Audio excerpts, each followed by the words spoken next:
Morning to all of you. अब हम इसी 8.6 एक्सरसाइज के कुछ क्वेश्चन और करेंगे, उसके बाद ये क्लियर हो जाएगी।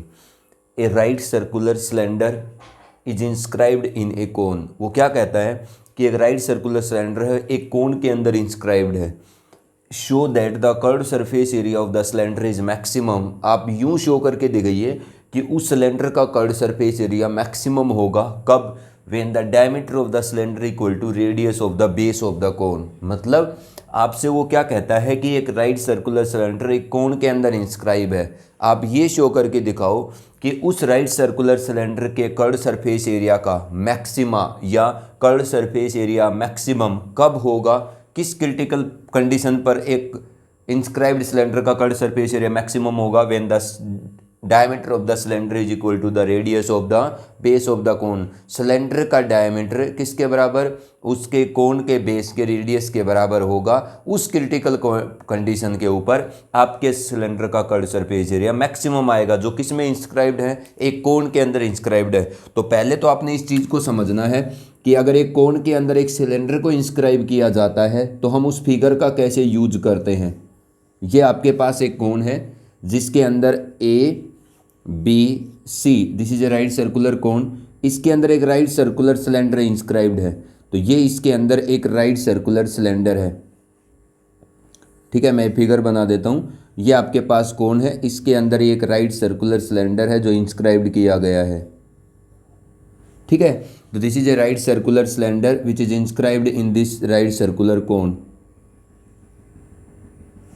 ठीक है, अब देखो उसने आपसे क्या कहा है, आपसे वो प्रूव करवाना चाहता है कि आप ये प्रूव करो कि इस राइट सर्कुलर सिलेंडर का जो कर्व्ड सरफेस एरिया है वो कब मैक्सिमम होगा या किस क्रिटिकल पॉइंट पर मैक्सिमम होगा? जब आपके सिलेंडर का डायमीटर उस कोन के बेस के रेडियस के इक्वल होगा। तो ये मैंने A B C D E F G H और टी, ठीक है, ये फिगर बनाया जिसके अंदर मैंने कोन में क्या किया है, सिलेंडर को इंस्क्राइब किया गया है। अब आपने एक बात को ध्यान रखना है, अब जो कोन है उसमें सिलेंडर को इंस्क्राइब कर रहा है, किसका मैक्सिमा या मिनिमा कैलकुलेट करवाना चाहता है? सिलेंडर के कर्व्ड सरफेस एरिया का। तो जिस फिगर का मैक्सिमा या मिनिमा आपने कैलकुलेट करना है सिर्फ उसी के पैरामीटर वेरिएबल का काम करेंगे। ठीक है, दूसरे फिगर के पैरामीटर वेरिएबल का काम नहीं करेंगे, वो एज ए कॉन्स्टेंट ट्रीट करेंगे आप, वो कॉन्स्टेंट का काम करेंगे। अब देखो मैं इस सिलेंडर की हाइट मान लेता हूँ इस फिगर में जेड, जो कोन है आपका उसकी हाइट मान लेता हूँ एच। ठीक है, तो बेटा ये कितना बच गया? H minus Z. अब जो आपका क्या नाम है सिलेंडर है उसके बेस का रेडियस स्मॉल आर मान लेता हूँ, तो ये भी स्मॉल आर।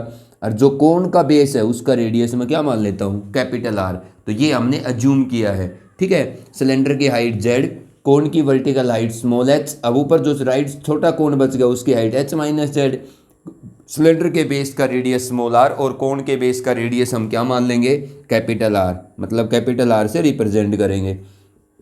ये हमारा ये फिगर है। अब देखो हमें क्या करना है, हमें ये प्रूव करके दिखाना है कि ये जो राइट सर्कुलर कोन के अंदर एक राइट सर्कुलर सिलेंडर इंस्क्राइब्ड है, इसके कर्व्ड सरफेस एरिया की वैल्यू मैक्सिमम किस क्रिटिकल पॉइंट पर आएगी? जब इस सिलेंडर के बेस का रेडियस ना सिलेंडर के बेस का डायमीटर किसके बराबर होगा? कोन के बेस के रेडियस के बराबर। ठीक है, तो हमें क्या प्रूव करके दिखाना है? हमें ये प्रूव करके दिखाना है कि इस सिलेंडर के कर्व्ड सरफेस एरिया का मैक्सिमम होना किस क्रिटिकल कंडीशन पे डिपेंड करेगा? सिलेंडर के बेस का डायमीटर कोन के बेस के रेडियस के बराबर। तो आपने कुछ नहीं सोचना कि सिलेंडर के कर्व्ड सरफेस एरिया का मैक्सिमा है या मैक्सिमम हमें कब प्रूव करना है। सिर्फ आप क्या कैलकुलेट करो, इस सिलेंडर के कर्व्ड सरफेस एरिया का मैक्सिमा कैलकुलेट करो कि भाई इसका कर्व्ड सरफेस एरिया मैक्सिमम किस क्रिटिकल कंडीशन पर आता है। ठीक है, वो एग्जैक्टली जो पूछ रहा है वही आ जाती है जो हम कैलकुलेट करते हैं, या नहीं आती है तो हम बदल सकते हैं। अब बताइए आपको अगर इस सिलेंडर के कर्व्ड सरफेस एरिया की वैल्यू मैक्सिमम किस कंडीशन पर होती है वो कैलकुलेट करनी है। तो किसी भी चीज़ का अगर आपको मैक्सिमा या मिनिमा कैलकुलेट करना है, मतलब कोई चीज़ कब मैक्सिमम या मिनिमम होगी ये कैलकुलेट करना है, तो कोई भी चीज़ अपने मैक्सिमा पर मैक्सिमम, अपने मिनिमा पे मिनिमम, तो किसी भी चीज़ का अगर मैक्सिमा या मिनिमा कैलकुलेट करना है तो आपको उस चीज़ का फंक्शन बनाना होगा एक वेरिएबल में। तो अगर इस सिलेंडर के कर्ड सरफेस एरिया का मैक्सिमा कैलकुलेट करना है तो कर्ड सरफेस एरिया का फंक्शन बनाओ सिलेंडर का एक वेरिएबल में, तो उसके बाद मैक्सिमम मिनिमम अप्लाई करेंगे। कर्ड सरफेस एरिया क्या होगा इस सिलेंडर का, इसके पैरामीटर के अकॉर्डिंग 2 पाई, रेडियस r है, h क्या है इस सिलेंडर की z। अब देखो a लिख सकता हूँ, एरिया ही है 2 पाई r इंटू जेड। अब देखो इसमें जो आप जिसका मैक्सिमा मिनिमा कैलकुलेट कर रहे हो उसके सारे पैरामीटर वेरिएबल हैं, तो ये सिलेंडर का कर्ड सरफेस एरिया का मैक्सिमा या मिनिमा कैलकुलेट कर रहे हैं, तो कर्ड सरफेस सिलेंडर के सारे पैरामीटर वेरिएबल, आर भी वेरिएबल है, जेड भी वेरिएबल है। अब हम इस एरिया का फंक्शन एक वेरिएबल में जनरेट करना चाहते हैं मैक्सिमा मिनिमा निकालने के लिए, तो या तो आर का रिलेशन जेड में लाओ या जेड का रिलेशन आर में। अब हमारे पास कुछ नहीं है सिर्फ इस फिगर को छोड़ के, तो इस फिगर का यूज हम कैसे करेंगे आर का रिलेशन जेड में या जेड का रिलेशन आर में लाने के लिए। देखिए ध्यान रखना आप इस बात का, इस फिगर के अंदर ये सेमी वर्टिकल एंगल है ए एच ई 90 डिग्री यहाँ, ए टी सी 90 डिग्री यहाँ, ठीक है ना। तो triangle A H E similar है इस फिगर में ट्राइंगल ए टी ई के, टी सी के। बेटा ये दोनों ट्राइंगल ए रूल से क्या है इस फिगर में सिमिलर, अगर ये सिमिलर हैं तो कोरस्पॉन्डिंग साइड का ratio A H by A T का ratio H E by T C किसके इक्वल होगा, ए ई बाई ए सी के इक्वल। अगर ये दोनों ट्राइंगल सिमिलर हैं तो ये तीनों रेशियो इक्वल होंगे। व्हाट इज ए एच, कौन है ए एच, यही है H minus small Z divide by A T, ये ए टी है, small H equal to what is H E small R, T C capital R, A E by A C. ये slant tight के portion है, इनको हमें नहीं चाहिए। ये जो हमारा रिलेशन है, ठीक है, ये हमें क्या करेगा आर का रिलेशन जेड में या जेड का रिलेशन स्मॉल आर में प्रोवाइड करेगा, या कैपिटल आर स्मॉल एच, मतलब कोण के पैरामीटर कांस्टेंट का काम करेंगे, हमें कोण का मैक्सिमम मिनिमम नहीं निकालना। अब देखिए ये जो आपके पास रिलेशन आया है H minus Z by small H is equal to small R by capital R, अगर मैं सेपरेट करता हूँ तो H by H one, Z by H equal to small R by capital R, तो small Z by small H कितना आएगा 1 minus small R by capital R, तो Z is equal to H into 1 minus small R by capital R. हमने क्या calculate किया, similarity of triangle के concept से Z का रिलेशन स्मॉल आर में, because H and capital R the parameter of कोण which are constant, ठीक है। अब मैं एक ए वेरिएबल, ये जो आपका एरिया है इसका रिलेशन एक वेरिएबल में ले आता हूँ। मैं क्या कर लेता हूँ, जो स्मॉल जेड है इसका रिलेशन स्मॉल आर में H into 1 minus small R by capital R. अब ये किसका फंक्शन है, आर का, तो एफ आर लिख लेते हैं हम। 2 पाई एच, आर को आप अंदर ले जाओ, स्मॉल आर को 1 के साथ होगा तो small R, R by R के साथ होगा तो R square by capital R. अब ये स्मॉल आर का फंक्शन है एरिया का, F dash R is equal to 2 pi small H, बताइए स्मॉल आर के रिस्पेक्ट में derivative 1 minus 2 times of small R by capital R. अब ये फर्स्ट डेरिवेटिव क्या करो, जीरो के इक्वल पुट करो, तो 1 minus 2 times of small R by capital R क्या होगा, जीरो, क्योंकि ये चीज़ तो उधर चली जाएगी जीरो बाई कॉन्स्टेंट, तो ये आपके पास क्या जाएगा 2 times of small R is equal to capital R. इस कंडीशन पर आपके इस सिलेंडर के कर्ड सरफेस एरिया का फर्स्ट डेरिवेटिव क्या होता है, जीरो। अगर जिस कंडीशन पर सिलेंडर के कर्ड सरफेस एरिया का फर्स्ट डेरिवेटिव जीरो हो रहा है, अगर इस कंडीशन पर सिलेंडर के कर्ड सरफेस एरिया का सेकंड डेरिवेटिव पॉजिटिव आता है तो ये मिनिमा की कंडीशन है कर्ड सरफेस एरिया के लिए, और अगर नेगेटिव आता है तो ये सिलेंडर के कर्ड सरफेस एरिया के लिए मैक्सिमा की कंडीशन है। तो आप सिलेंडर के कर्ड सरफेस एरिया का सेकंड डेरिवेटिव कैलकुलेट करो, एफ डबल डैश आर। जिस कंडीशन पर सिलेंडर के कर्ड सरफेस एरिया का फर्स्ट डेरिवेटिव जीरो हुआ है, उस पर सिलेंडर के कर्ड सरफेस एरिया का सेकंड डेरिवेटिव देखो क्या आ रहा है, 2 पाई स्मॉल एच इंटू 1 का जीरो, ये कितना आ जाएगा -2 times of capital R, small R के रिस्पेक्ट में कर रहे हैं हम, तो एफ डबल डैश आर की वैल्यू 2 पाई एच, ये कितना हो गया माइनस बाहर आ जाएगा 2 बाई कैपिटल आर। अब ये तो क्या है कांस्टेंट चीज़ है सारी, ठीक है, that is F double dash R at the condition of 2r is equal to capital R is a negative, ठीक है। सो एरिया या curved surface area of this cylinder which is inscribed in a fixed cone is maximum when 2r is equal to capital R. इसका मतलब when diameter of the cylinder, ठीक ठीक है ना, equal to radius of base of the cone, ठीक है ना। इसका मतलब 2r is equal to capital R का मतलब कि आपका जो इंस्क्राइब्ड सिलेंडर है उसका डायमीटर, उसका कर्ड सरफेस एरिया मैक्सिमम होता है जब सिलेंडर का डायमीटर उस कोण के बेस के रेडियस के इक्वल होता है। बस हमने यही प्रूव करना था। आप ये ध्यान रखना कि जब इंस्क्राइब्ड करता है तो उस फिगर को हम कैसे यूज करेंगे। अंदर वाला जो फिगर है, ठीक है, जिसमें जो चीज़ इंस्क्राइब की गई है, मतलब जिसका आप मैक्सिमा मिनिमा निकाल रहे हो ना, सिर्फ उसी के पैरामीटर वेरिएबल होते हैं, बाकी सब चीज़ कांस्टेंट होती हैं। आप ध्यान रखना आप इस चीज़ का।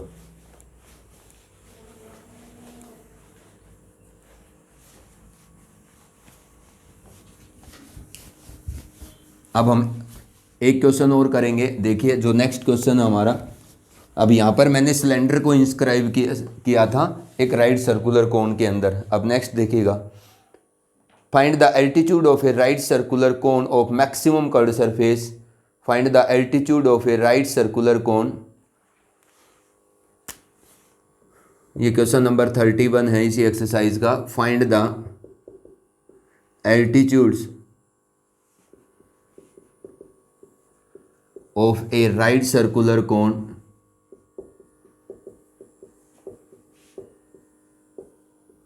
of maximum curved surface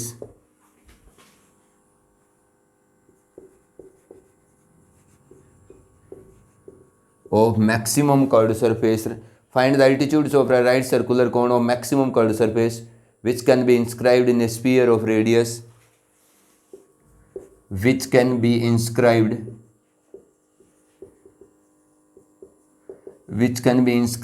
in a sphere of radius, in a sphere of radius capital R, ठीक है ना।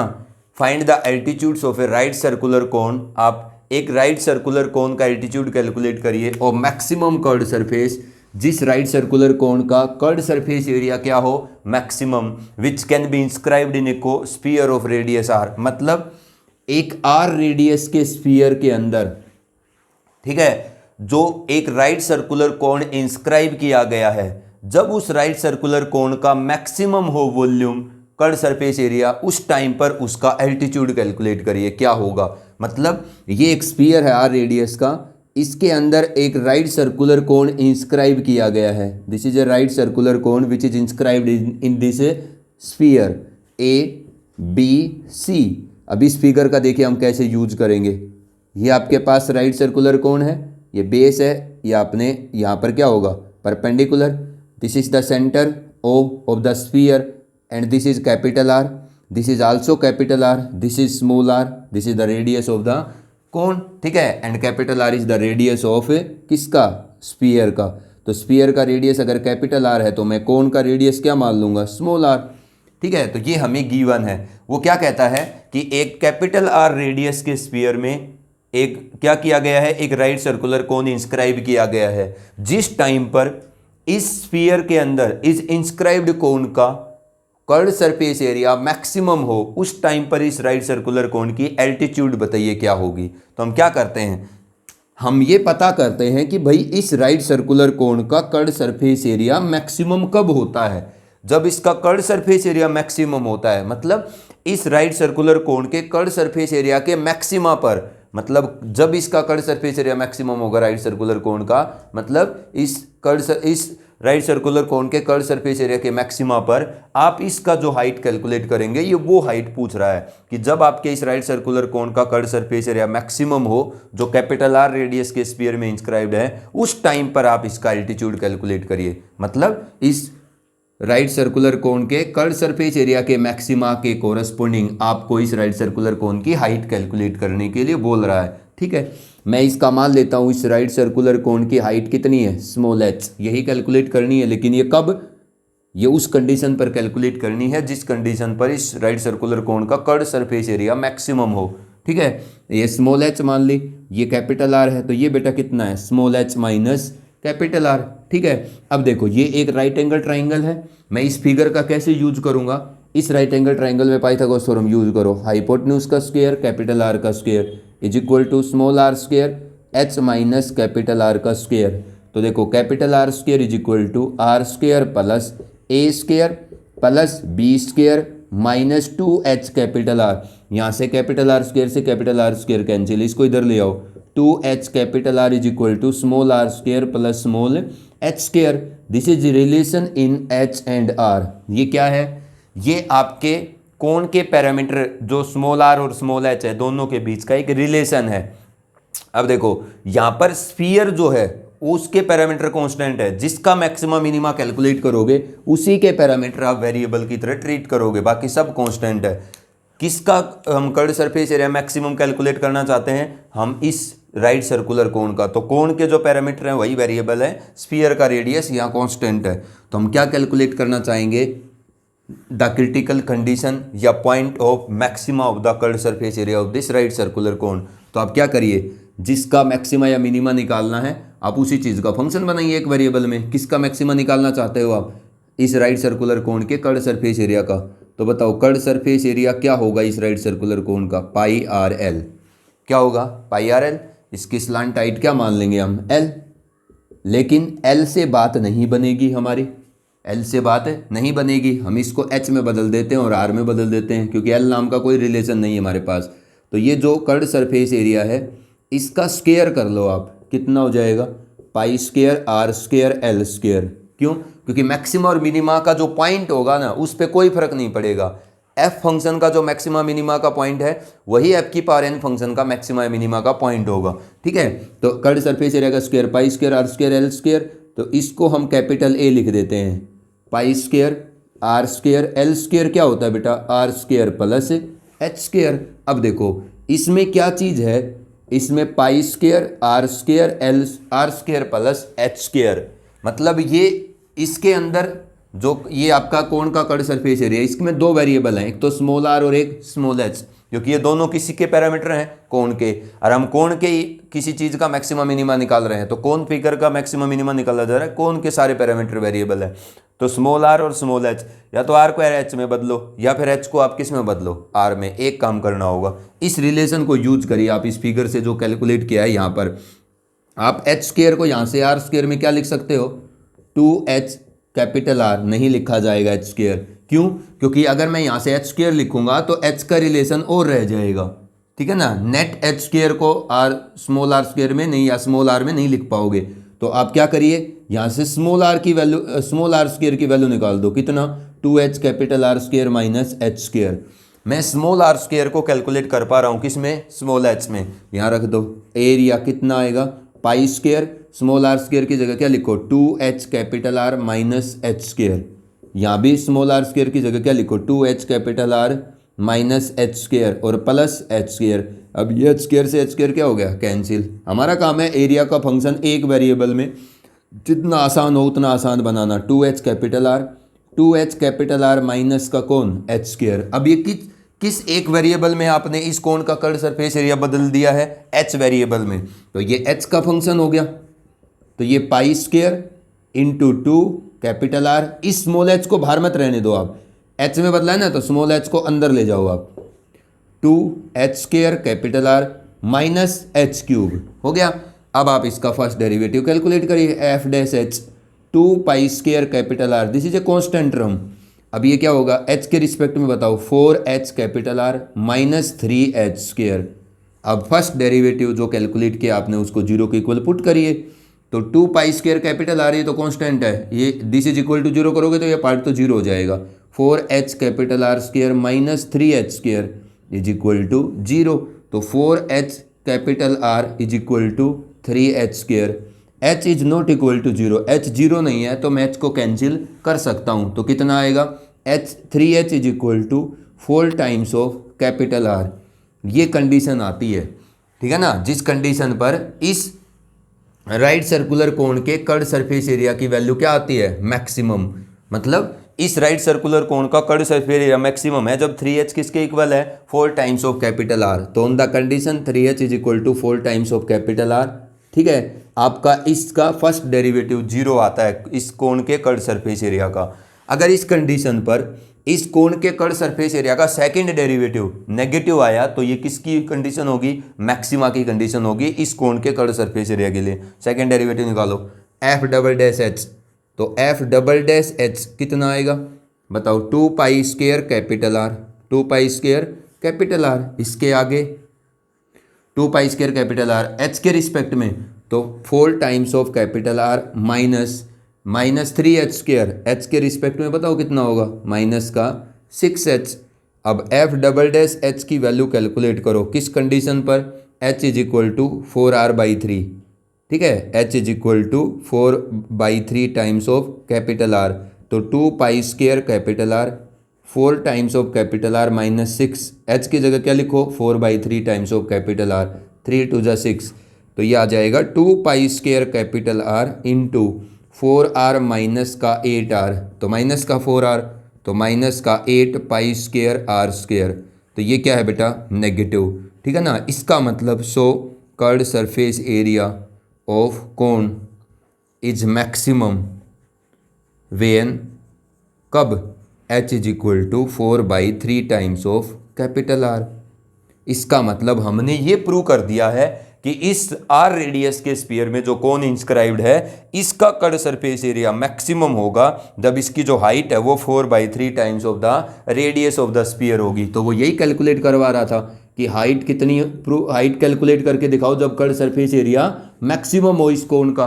तो जब इस कोण का कर्ड सरफेस एरिया मैक्सिमम होता है जो आर रेडियस के स्फीयर में इंस्क्राइब्ड है, उस टाइम पर इस राइट सर्कुलर कोण की जो हाइट होगी वो 4/3 times of the radius of this sphere के इक्वल होगी। अब ये 2 इंस्क्राइब्ड फिगर के क्वेश्चन कर दिए मैंने कि अगर वो एक राइट सर्कुलर कोन के अंदर सिलेंडर को इंस्क्राइब करता है या एक स्फीयर के अंदर राइट सर्कुलर कोन इंस्क्राइब्ड होता है, तो दोनों फिगर का रिलेशन कैलकुलेट करके कैसे दोनों फिगर को यूज करते हैं मैक्सिमा या मिनिमा का वैल्यू कैलकुलेट करने के लिए। अब नेक्स्ट क्वेश्चन देखिए, a point on the hypotenuse of a right triangle, ये इसका क्वेश्चन नंबर 35 है। A point on the hypotenuse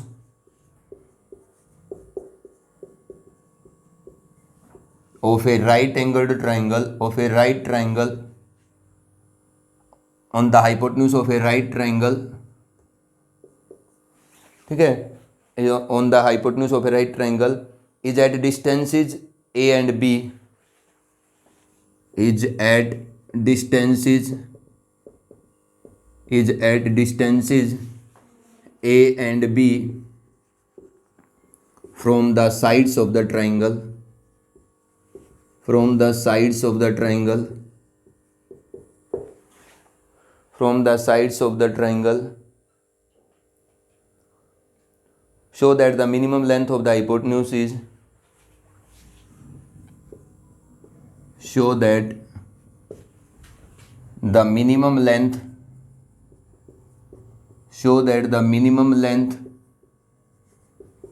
of the hypotenuse is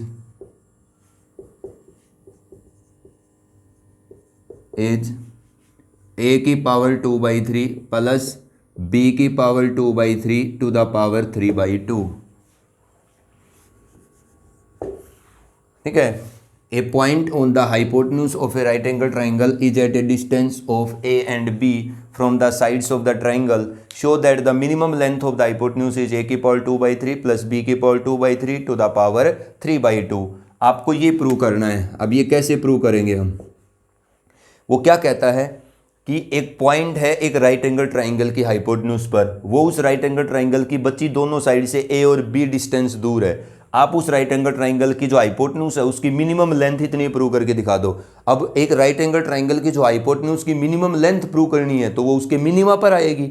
आप एक क्या करिए, उस राइट एंगल ट्राइंगल की हाइपोटेन्यूज के लेंथ का फंक्शन बनाइए और उसका मिनिमा ढूंढिए। कोई भी फंक्शन जिस चीज़ का भी है वो अपने मिनिमा पर अपनी क्या करेगा, मिनिमम वैल्यू। तो हाइपोटेन्यूज की लेंथ का फंक्शन बनाओ, ठीक है, और उसका मिनिमा ढूंढो। उस पर आपको हाइपोटेन्यूज की मिनिमम लेंथ कितनी मिलनी चाहिए, a की पावर 2/3 प्लस b की पावर 2/3 की पावर 3/2। तो देखो मैं कंसिडर करता हूं कि this is a right angle triangle, ठीक है, ये एक राइट एंगल ट्राइंगल है ए बी सी, यहाँ पर एंगल 90 डिग्री है। इसकी हाइपोटेन्यूज पर एक पॉइंट लेते हैं, this is the point P। ये पॉइंट इस राइट एंगल ट्राइंगल की बची हुई दोनों साइड से ए और बी डिस्टेंस दूर है, ठीक है। तो यहाँ से ये ए डिस्टेंस दूर है m मान लो, और यहाँ से बी डिस्टेंस दूर है, परपेंडिकुलर डिस्टेंस है ये n होगी, ठीक है। अब हम क्या करेंगे, हमने ये प्रूव करना है कि ये जो हाइपोटेन्यूज पर एक पॉइंट है इस राइट एंगल ट्राइंगल की हाइपोटेन्यूज AC पर, अगर ये बची दोनों साइड से ए और बी डिस्टेंस दूर है तो इस राइट एंगल ट्राइंगल की जो हाइपोटेन्यूज है ना AC, उसकी मिनिमम लेंथ इतनी प्रूव करनी है, a की पावर 2/3 प्लस b की पावर 2/3 की पावर 3/2। तो हम क्या करेंगे, इस राइट एंगल ट्राइंगल की हाइपोटेन्यूज का फंक्शन कैलकुलेट करेंगे एक वेरिएबल में। कौन है इसकी हाइपोटेन्यूज, AC की हाइपोटेन्यूज की लेंथ AC, वो किसका जोड़ है, AP प्लस PC। अब आप एक वेरिएबल में इस हाइपोटेन्यूज की लेंथ का फंक्शन बनाओ। हम क्या करते हैं, हम ये मानते हैं कि भाई ये एंगल एक एक्यूट एंगल है थीटा, तो ये भी एंगल क्या होगा, थीटा। तो हम थीटा वेरिएबल के अंदर इस राइट एंगल ट्राइंगल के हाइपोटेन्यूज की लेंथ बना सकते हैं, लेंथ का फंक्शन बना सकते हैं। कैसे, देखो इस एंगल थीटा का वो फंक्शन कैलकुलेट करो जिसमें इस राइट एंगल ट्राइंगल की एक साइड तो ये आए जो पता है, और एक जो आपको AP कैलकुलेट करनी है। ये दोनों पार्ट कैलकुलेट कर लूंगा मैं दोनों राइट एंगल ट्राइंगल का यूज करके। तो इसमें क्या करेंगे, इसके लिए ये बेस है, ये हाइपोटेन्यूज, तो कोस थीटा कैलकुलेट करिए। कोस थीटा कितना आएगा, बेस B हाइपोटेन्यूज AP, तो AP कितना आ जाएगा, B/कोस थीटा, इसका मतलब B सेक थीटा, ठीक है। इस नीचे वाले ट्रायंगल में थीटा का साइन कैलकुलेट करो, तो परपेंडिकुलर A, क्योंकि इसमें परपेंडिकुलर पता है, इसमें बेस पता था, तो परपेंडिकुलर पता है, तो sine perpendicular by hypotenuse PC, तो A is equal to PC की वैल्यू कैलकुलेट करूंगा तो A साइन थीटा, तो इसका मतलब A कोसेक थीटा, ठीक है ना। तो आप रख दो यहाँ पर H कितना आ जाएगा, AP B sec theta plus PC A cosec theta. हमने क्या किया, इस राइट एंगल ट्राइंगल की हाइपोटेन्यूज के लेंथ का फंक्शन बना लिया एक वेरिएबल में, थीटा वेरिएबल में। अब क्या करो, ये थीटा का फंक्शन है F theta B sec theta plus A cosec theta. क्या करो, इसका first derivative F dash theta कितना आएगा, B सेक थीटा का थीटा के रिस्पेक्ट में sec theta tan theta, A cosec theta का माइनस का A cosec theta cot theta, यही आएगा। अब क्या करेंगे आप, put F dash theta is equal to 0, तो B sec theta tan theta minus A cosec theta cot theta that is equal to 0। क्या होगा, B sec theta tan theta is equal to A cosec theta cot theta. क्या आएगा, B sec theta tan theta equal to A cosec theta cot theta. अब क्या करो, इसको उधर divide कर दो, तो B/A मतलब किस कंडीशन पर, इसका फर्स्ट डेरिवेटिव 0 हो रहा है, तो B/A is equal to cosec theta 1/साइन theta cot theta cos theta by sine theta divide by, ये क्या होगा, सेक थीटा नीचे जाए, सेक थीटा टेन थीटा नीचे जाएगा ना, तो सेक थीटा का मतलब 1/कोस थीटा, और टेन थीटा का मतलब है sine theta by cos theta. तो यहाँ से क्या आएगा, B/A इज इक्वल टू, ये क्या है साइन, एक साइन और मिलेगा, दो कोस के ऊपर जाएंगे, तो ऊपर कोस क्यूब थीटा नीचे साइन क्यूब थीटा, तो कोट क्यूब थीटा। तो यहाँ से मेरे पास टेन क्यूब थीटा कितना आ जाएगा, इसका उल्टा A/B, ठीक है ना। तो टेन थीटा की वैल्यू कितनी आएगी, A/B का cube root, this is value of tan theta. तो थीटा भी लिख सकते हो आप, टेन इनवर्स A/B का क्यूब रूट। अब इस कंडीशन पर इसका फर्स्ट डेरिवेटिव क्या हो रहा है, 0, किसका, हाइपोटेन्यूज के लेंथ के फंक्शन का। अगर हाइपोटेन्यूज के लेंथ का फंक्शन का फर्स्ट डेरिवेटिव 0 इस कंडीशन पर होता है, टेन थीटा इज AB की पावर 1/3, तो अगर हाइपोटेन्यूज के लेंथ के फंक्शन का सेकंड डेरिवेटिव इस कंडीशन पर क्या आया, पॉजिटिव, तो this is the condition of minima for the length of this hypotenuse of a right angle triangle. तो मैं क्या करता हूँ, सेकंड डेरिवेटिव कैलकुलेट करता हूँ। तो ये फर्स्ट डेरिवेटिव है, F डबल डैश थीटा बताओ इस हाइपोटेन्यूज के लेंथ के फंक्शन का, B सेक थीटा का derivative, sec theta as it is, tan theta का क्या होगा, sec square theta, tan theta का sec square theta plus tan theta as it is, sec theta का क्या आएगा, सेक थीटा टेन थीटा, इसका मतलब tan square theta sec theta. ये तो हो गया पहले पार्ट का, माइनस का A cosec theta as it is, cot theta का क्या आएगा, माइनस कोसेक स्क्वायर थीटा, तो ये माइनस कोसेक क्यूब थीटा हो जाएगा टोटल। उसके बाद plus cot theta as it is, cosec theta का क्या आएगा, minus cosec theta cot theta, तो cot square theta cosec theta और वो माइनस। अब ये जो दोनों माइनस हैं ये कॉमन आकर के इस माइनस को प्लस कर देंगे, यहाँ क्या हो जाएगा प्लस। अब बताओ four F double dash theta, एक बार और लिख लो आप, इज इक्वल टू बी, इन दोनों में से सेक थीटा अगर मैं कॉमन लेता हूं तो क्या बचेगा sec square theta plus tan square theta. अब उस सेक स्क्वायर थीटा को लिख लूँ मैं 1 प्लस टेन स्क्वायर थीटा, तो ये है 1 plus 2 tan square theta sec theta common लेने के बाद, प्लस ए आगे वाले में से एक कोसेक थीटा कॉमन आएगा तो क्या बचेगा 1 प्लस 2 कोट स्क्वायर थीटा। ठीक है, अब बताइए एफ डबल डैश थीटा क्या आएगा पॉजिटिव, किसके लिए for tan theta is equal to A by B की पावर 1/3 या cot theta is equal to B by A की पावर 1/3। क्यों, क्योंकि सेक थीटा को लिख सकते हैं हम 1 plus root 1 plus tan square theta और ये root 1 plus cot square theta, दोनों टेन थीटा और कोट थीटा की वैल्यू रखोगे इनके अंदर तो रिजल्ट क्या है पॉजिटिव। इसका मतलब so F theta is minimum, F theta minimum है कब, when tan theta is equal to A by B की पावर 1/3। इस कंडीशन पर आपका एफ थीटा जिस चीज को भी रिप्रेजेंट करता है आपका एफ थीटा क्या है मिनिमम है, मतलब मिनिमा की कंडीशन है ये एफ थीटा के लिए, जिस चीज को भी एफ थीटा रिप्रेजेंट कर रहा है उस चीज की। इसका मतलब इस राइट एंगल ट्राइंगल की हाइपोटेन्यूज की लेंथ मिनिमम होगी जब टेन थीटा कितना होगा ए बी क्या क्यूब रूट के बराबर होगा। ठीक है, अब हम क्या करते हैं मिनिमम लेंथ निकालते हैं, अब उससे तो मिनिमम लेंथ निकालने को बोल रहा है तो एच मिनिमम, तो आपके राइट एंगल ट्राइंगल के हाइपोटेन्यूज की मिनिमम लेंथ कितनी होगी, आप लेंथ का फंक्शन देखो, हाइपोटेन्यूज की लेंथ का फंक्शन यही है B sec theta plus A cosec theta corresponding to the point of minima, output of the length of the hypotenuse is minimum length H minimum कितना आएगा बी। आपके पास जो मिनिमा का पॉइंट है वो किस में है टेन थीटा में, तो इसको आप टेन थीटा में एक्सप्रेस कर लो root 1 plus tan square theta plus A, इसको क्या लिखेंगे हम root 1 plus cot square theta, तो एच मिनिमम कितना आएगा minimum length B 1 plus tan square theta, tan theta है ए की पावर 1/3 बाई बी की पावर 1/3 तो उसका स्क्वायर होगा तो ए की भी पावर 2/3 और बी की भी पावर 2/3। ए 1 प्लस कोट स्क्वायर थीटा, तो कोट थीटा क्या आएगा बी की पावर 1/3 बाई ए की पावर 1/3 तो बी की भी पावर 2/3 बाई ए की भी पावर 2/3, तो एच मिनिमम कितना आएगा बी। अब ये b की पावर 2/3 इसके ऊपर स्क्वायर रूट अप्लाई होगा तो b की पावर 1/3 आएगा बाहर, अंदर क्या बचेगा a की पावर 2/3 प्लस b की पावर 2/3, यहाँ क्या बाहर आएगा a बाई ए की पावर 1/3, ये इसका जब स्क्वायर रूट कैलकुलेट होगा तो यही बाहर आएगा, एलसीएम लेने के बाद अंदर क्या बचेगा a की पावर 2/3 प्लस b की पावर 2/3, तो h minimum is equal to ये कितना बच गया ऊपर -2/3 तो नीचे 2/3, तो a की पावर 2/3 प्लस b की पावर 2/3 नीचे कितना होगा 1/3 माइनस का 1, ठीक है, तो ऊपर बचेगा 2/3, 1 माइनस 1/3 कितना बचेगा ऊपर 2/3 पावर, तो b की power 2/3 into square root of a की पावर 2/3 प्लस b की पावर 2/3, इसको कैंसिल करोगे तो ऊपर a की पावर 2/3 बचेगा, यहाँ क्या बचेगा a की पावर 2/3 प्लस b की पावर 2/3, तो minimum length of the hypotenuse is, दोनों के पास से क्या कॉमन आएगा a की पावर 2/3 प्लस b की पावर 2/3, क्या बच गया a की पावर 2/3 प्लस b की पावर 2/3, तो minimum length of the hypotenuse is, देखो एक a की पावर 2/3 b की पावर 2/3 की यहाँ तो पावर कितनी है 1/2, यहाँ पावर कितनी है 1, दोनों को जोड़ोगे तो a की पावर 2/3 प्लस b की पावर 2/3 दोनों को जोड़ोगे तो 1 प्लस 1/2 कितना होगा 3/2। This is the minimum length of the hypotenuse of the right angle triangle. ठीक है, अब आप इस एक्सरसाइज को कंप्लीट करने की कोशिश करो, अगर कोई क्वेश्चन नहीं होता है ठीक है तो मैं बता दूंगा, एक वीडियो और बनेगी इसकी, फिर उसके बाद क्लियर हो जाएगी।